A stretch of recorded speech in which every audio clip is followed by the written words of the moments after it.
Episode की शुरुआत में दिखाते हैं कि येन जो है रात भर करवटें बदलता रहता है और यूरे की बात को ही सोच रहा होता है। अगले दिन यूरे को दिखाते हैं जिसे कि अपना क्लास अटेंड करनी होती है।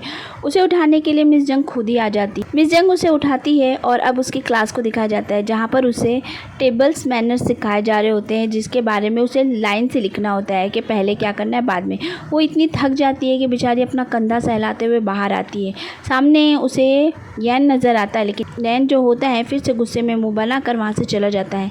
ये देखकर वो बोलती है कि क्या ये अभी भी गुस्से में है।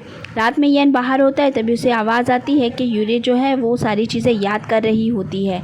वो लाइन से याद कर रही होती है और ख़ुद ही अपने आप से बड़बड़ा भी रही होती है। उसे बहुत ज़्यादा परेशानी होती है इस चीज़ में। वो बोलती है कि लेकिन मुझे हाओयान के लिए तो ये करना ही पड़ेगा। ये सुनकर हाओयान भी बहुत ज़्यादा खुश हो जाता है। सीन यहीं पे कट हो जाता है। अगले दिन यूरे जो है अपनी सहेली यी से मिलने के लिए जाती है। यी बहुत ज़्यादा शर्मिंदा होती है और उससे माफ़ी भी मांगती है। यूरे बोलती है कि इसमें तुम्हारी कोई गलती नहीं, गलती मेरी ही थी, मैं ही नहीं समझ पाई। और वो उसे सारी बातें बता देती है। ये सारी बातें सुनने के बाद यी बोलती है क्या तुम उसे पसंद करने लगी हो। वो बोलती है मुझे नहीं पता, मुझे कुछ समझ में नहीं आ रहा है। जब वो अपनी सब बातें उसे और बताती है तो ये बोलती है पक्का मैं कह सकती हूँ कि तुम आइसलैंड मास्टर को पसंद करने लगी हो और अब तुम्हें उन्हें ये बता देना चाहिए। ये की बातें सुनकर वो बोलती है कि ठीक है, मैं कोशिश करती हूँ। वो बाज़ार से गुजर रही होती है तभी एक आदमी उसे टकरा जाता है और वो उसे देखकर उसकी माँ के नाम से बुलाता है। वो बोलती है कि ये तो मेरी माँ का नाम है, तो तुम्हें कैसे पता चला। वो बोलता है क्या तुम उसकी बेटी हो। ये बात सुनकर वो आदमी वहाँ से चला जाता है और जाते जाते बोलता है कि भविष्य में अपना ख्याल रखना। आगे हमें येन को दिखाया जाता है जो कि डॉक्टर्स के पास जाता है और पता लगाता है कि यूरी की सेहत ठीक हो सकती है कि नहीं। डॉक्टर्स बताते हैं कि हम उनके दिल को थोड़ा सा मजबूत तो कर सकते हैं, लेकिन हम उनकी जान नहीं बचा सकते हैं। ये सुनकर बेचारा येन बहुत परेशान हो जाता है। वो यूरे के कमरे में आता है। यूरे सो रही होती है तो वो बोलता है कि मैं तुम्हारे लिए कुछ भी करूँगा, मैं तुम्हें कुछ नहीं होने दूँगा। और वो उसके करीब जाकर बोलता है कि मैं जानता हूँ तुम मुझे पसंद नहीं करती, लेकिन मैं चाहता हूँ कि तुम मुझे पसंद करो। ये कहकर वो जाने लगता है तो यूरे जो है उसका हाथ पकड़ लेती है और अचानक से उठ जाती है। वो कहती मुझे लगा था मैंने सपना देखा, लेकिन तुम तो सच में मेरे सामने हो। वो उसको बोलता है कि वो यूरे जो है येन से माफ़ी मांगे जा रही होती है। येन कहता है कि बात वो नहीं है, मैं उस बात से इतना नाराज़ नहीं हूँ। मैं इस बात से इतना नाराज़ हूँ कि तुम मुझे पसंद नहीं करती हो और मैं चाहता हूँ कि तुम मुझे पसंद करो।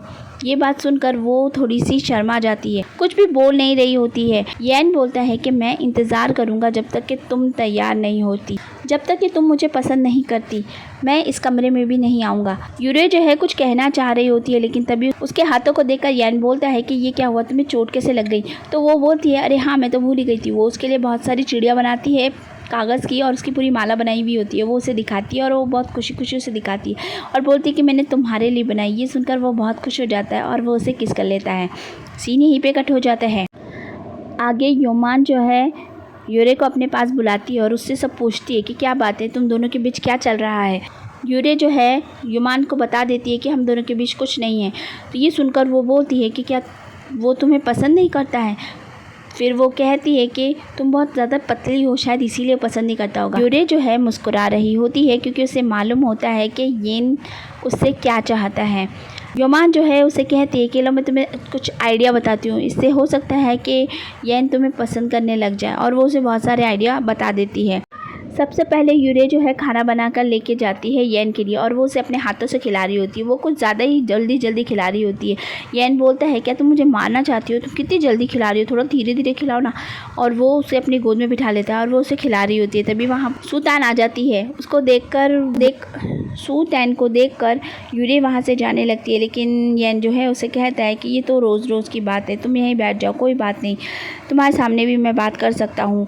वो उससे कुछ बातें करती है और वो चेक देता है उसे। वो ले जा रही होती है तो उसका हाथ टच हो जाता है। ये देखकर यूरे जो है उसको जलन होने लग जाती है। इस सीन में हमें दिखाते हैं कि यूरे जो है बहुत अच्छे से तैयार होकर आती है। यानी जब कमरे में आता है तो वो अजीब अजीब हरकतें कर रही होती है, उसके सामने डांस कर रही होती है, कभी कुछ कर रही होती है। फिर वो एक रिबन ले लेती है और उसके ऊपर ही गिर जाती है। यैन बोलता है कि ये सब करने की क्या ज़रूरत थी। तो वो बोलती है कि अरे बस थोड़ी सी प्रॉब्लम हो गई, ये रिबन सही नहीं था इसीलिए मैं गिर गई। अब दोनों बैठे हुए होते हैं तो यैन बोलता है कि ये सब क्यों किया तुमने।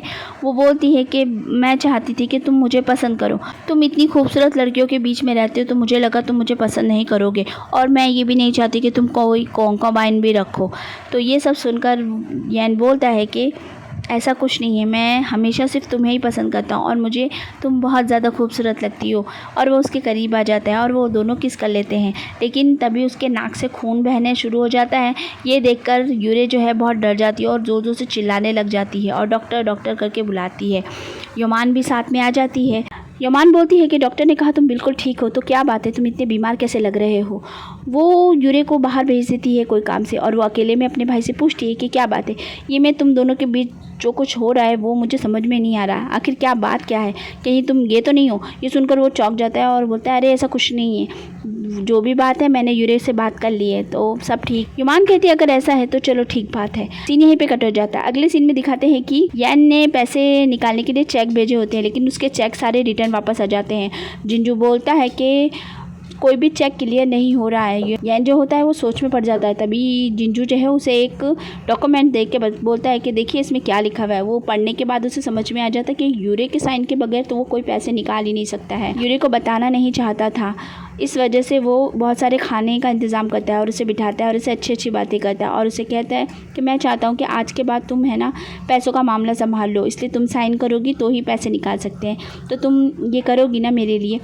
वो बोलती है कि मगर मैं इतनी बड़ी जिम्मेदारी कैसे ले लूँ। वो बोलता है प्लीज़ मेरी बात समझो और मेरे लिए इतना कर दो, और वो उसे झूठ बोल देता है। यान ऐसा करना नहीं चाहता था लेकिन उसकी मजबूरी थी, इसलिए उसे ये करना पड़ता है और वो उससे साइन करवाता है। तो वो कहती इतने सारे पैसे, वो बोलता है कि सबको तनख्वाह वगैरह देनी है, इस वजह से इतने पैसे तो लगेंगे ना, और ये कहकर वो उसे साइन करवा लेता है। लेकिन वो बेचारा बहुत परेशान भी होता है क्योंकि उसने उससे झूठ भी बोला होता है। तो एपिसोड होता है यहीं पे ख़त्म। अगर आपको पसंद आया है तो चैनल को सब्सक्राइब कीजिए, लाइक कीजिए, और मिलती हूँ नेक्स्ट एपिसोड में। तब तक अपना ख्याल रखिए, बाय बाय।